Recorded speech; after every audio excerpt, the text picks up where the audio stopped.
Tony Hills of the Denver Broncos. Tony, how are we doing? You're on the Vinny and Robo show. Hey, what's going on, Vinny and Robo? I'm doing great, man. Tony, so glad we got to talk to you today. First, before we get started, I have to comment on your twit picture you posted today of your lunch. Oh, yeah. That was the most impressive sushi meal I've ever seen. For those of you who haven't seen it, you can follow Tony at THill76. Look earlier today, and he had a sushi meal for those who love sushi like I do. Of course. It is impressive. The off-season is bulk season. Is this true, Tony? You gotta know it, man. Yeah. I eat like a wild man off season. All right, Tony. Well, let's get down to it. Last year, you didn't have an off season. You were in the lockout. You didn't know if you had a job. You didn't know what was going on.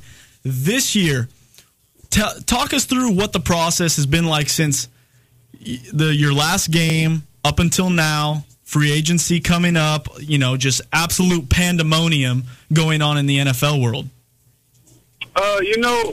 How I deal with it is, I just take things that I can take care of. It was a great thing for us to go in the playoffs and win a game and, beat the Steelers. That was huge. But we didn't win it all. So, for me, I got back into training. I took about a month off, and then, I just got right back into it, So, and knowing that you're going to have a season and you don't have all the lockout stuff to worry about, you kind of know what to expect, and getting back into the routine, it'll be a little easier.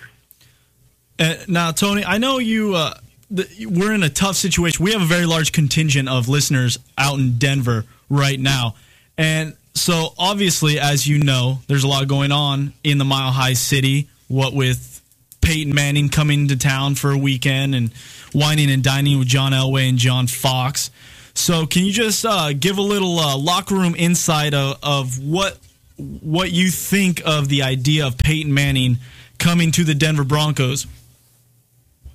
Oh, well, anytime you have a player of that caliber, potentially coming to your organization, you look forward to the things that he can do to help you win and help you win it all. But we also have a guy in Tim Tebow that, in his first real time starting, took this team to a playoff game and did what he needed to do, in order for us to continue to carry on and have some success. So this team, after not having success a year ago, we know what it feels like to have success. So you got two great caliber quarterbacks. It's going to be a tough decision on what Elway and the Denver Broncos want to do. I'm glad I'm not in that position. I'm glad I just played a game. Yeah, good call. Now, this is Robo real quick. And, Tony, you are on the offensive line. That is the core, in my opinion, to winning big football games and proceeding through the playoffs and whatnot. How is it being an O-lineman and blocking for a guy like Tim Tebow, who obviously really cares about you guys? He's obviously a very emotional guy. He wears it on his sleeve. He gets fired up. He gets jacked up. Does that motivate you guys as an O-line? Like, this is our leader, this is our guy, and we're ready to win for him? I feel, yeah, definitely so. You see a guy going out there, taking hits like he does and getting up and, getting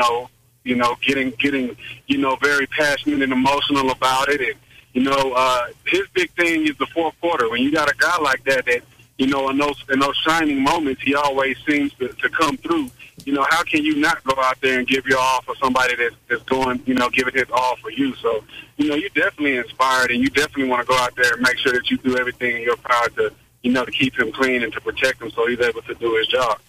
Offensive lineman Tony Hills of the Denver Broncos on the Vinny and Robo show on the one and only Chaotic Radio. Now, Tony, I want to stay on this subject because, it's captivating the everyday NFL fan, even people who don't necessarily watch every single Sunday, housewives and grandmothers and aunts and uncles. And we joke about it, but Tebow did that. He caused the casual fan to become an every Sunday fan, especially for your Denver Broncos. Now, there's been a lot of speculation that if Denver were to pick up Peyton Manning, that Tebow would not be able to coexist and Denver would be forced to ship out Tebow.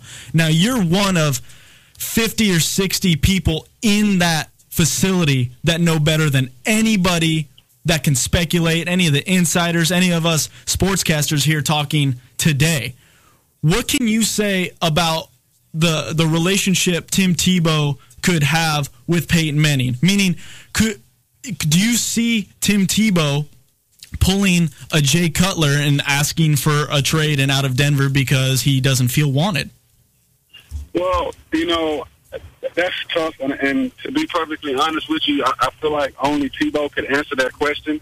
I can say, based off his character and hanging out with him and playing with him over this past season, he's just somebody that wants to learn.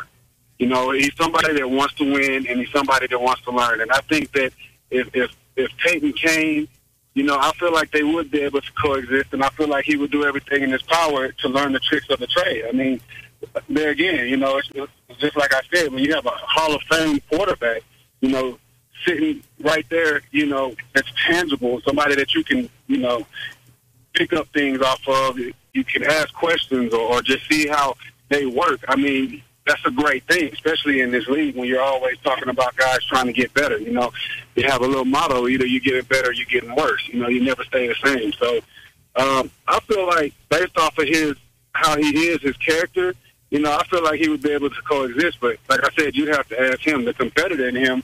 I'm pretty sure he would want to get out there and do what he's been doing all season and, proving the naysayers wrong.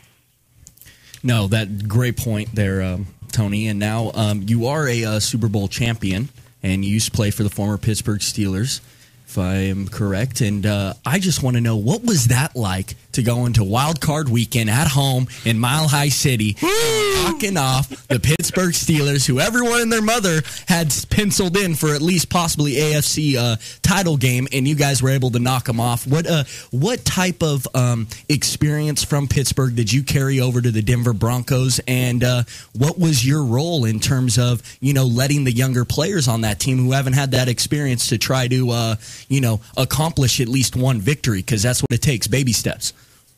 I didn't have to say too much. I mean, you had a bunch of guys that had never been in that position, and they wanted it. The only thing that I let them know, I let them know how the Steelers think. They're the bullies on the block. They're going to push you around, and if you want it, you got to take it.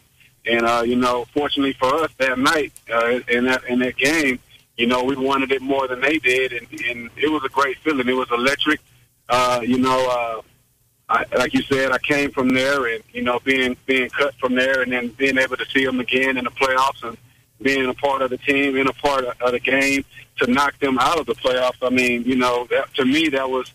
It wasn't the Super Bowl, but it was really close from an emotional standpoint. I could only imagine. Yeah, it's one of those games that you could feel the electricity through the television. Absolutely. Now, you were, fortunately for Denver, you were cut by the Pittsburgh Steelers.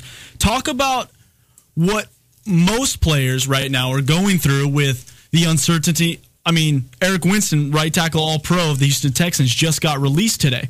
So just what is this transition like in the offseason of free agency and teams cutting down their spending so that they can get under the cap and getting ready for the draft? And how do you mentally prepare for something like that while at the same time keeping a level head to move on?